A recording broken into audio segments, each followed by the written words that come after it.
Hello সবাইকে, welcome to my another mini blog. তো সকালবেলা ঘুম থেকে ওঠার পর বিছানা একটু ঠিক করে নিলাম। রোজ রোজ করি না, তবে মাঝে মধ্যে করতেই হয়। আর কালকে রাত্রেবেলা চুলে তেল দেওয়ার পর চুল না বেঁধেই ঘুমিয়ে পড়েছিলাম, তো চুলের অবস্থা একটু খারাপ।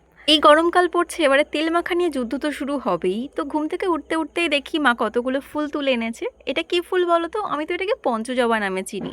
কালারটা কি সুন্দর না? আর এখানে দেখো, আমার বাবা এইগুলো নিয়ে এসেছে দাঁত মাজার জন্য, টুথ পাউডার। কেমন একটা শক্তিবামের মতো গন্ধ, কোনো টেস্ট নেই।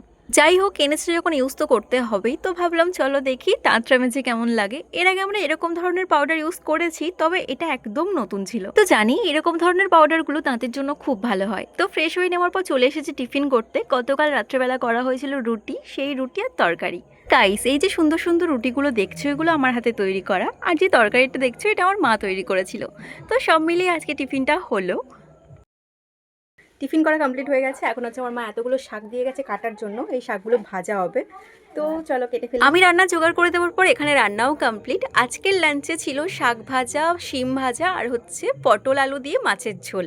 সত্যি কথা বলতে এই শিম ভাজাটা আমি খাই না, শুধুমাত্র ভিডিওর জন্য নিয়েছিলাম। আর মাছের ঝোলটা দারুণ হয়েছিল। তো আজকের ভিডিওটা কেমন লাগলো কমেন্ট করে জানিও। ভালো লাগলে অবশ্যই একটা লাইক করে আমার চ্যানেলটা সাবস্ক্রাইব করে নিও। Thank you.